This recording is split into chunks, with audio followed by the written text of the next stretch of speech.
I try to settle in places they can't reach very easily. They have all sorts of gateways to Earth in the Old World, but in the New World they need oak, ash, and thorn to make the journey, and those trees don't grow together too often in Arizona. I have found a couple of likely places, like the White Mountains near the border with New Mexico, and a riparian area near Tucson.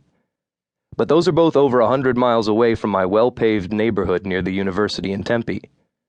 I figured the chances of the Fae entering the world there and then crossing a treeless desert to look for a rogue druid were extremely small.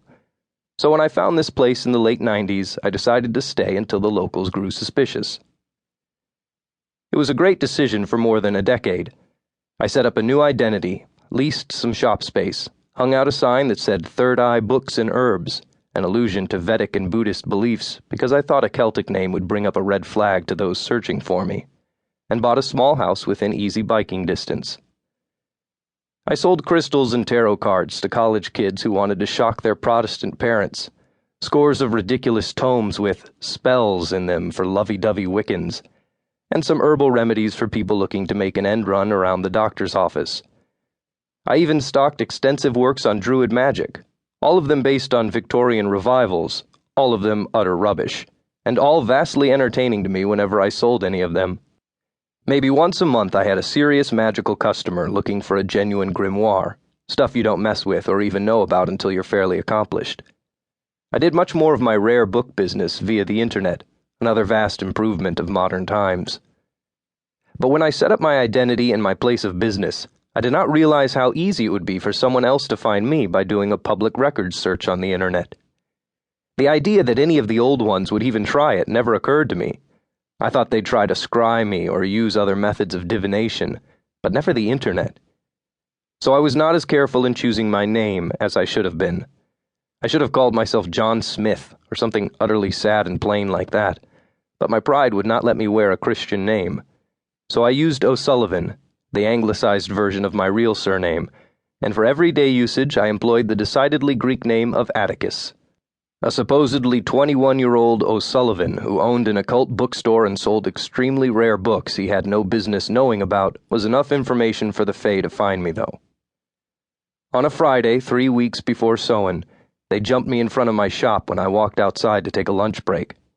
A sword swished below my knees without so much as a "have at thee," and the arm swinging it pulled its owner off balance when I jumped over it. I crunched a quick left elbow into his face as he tried to recover, and that was one fairy down, 4 to go. Thank the gods below for paranoia. I classified it as a survival skill rather than a neurotic condition. It was a keen knife's edge, sharpened for centuries against the grindstone of people who want to kill me. It was what made me wear an amulet of cold iron around my neck, and cloak my shop not only with iron bars, but also with magical wards designed to keep out the Fae and other undesirables. It was what made me train in unarmed combat and test my speed against vampires, and what had saved me countless times from thugs like these. Perhaps thug is too heavy a word for them. It connotes an abundance of muscle tissue and a profound want of intellect. These lads didn't look as if they had ever hit the gym or heard of anabolic steroids. They were lean, ropey types who had chosen to disguise themselves as cross-country runners, bare-chested and wearing nothing but maroon shorts and expensive running shoes. To any passerby, it would look as if they were trying to beat me up with brooms, but that was just a glamour they had cast on their weapons. The pointy parts were in the twigs, so if I was unable to see through their illusions, I would have been fatally surprised when the nice broom stabbed my vitals.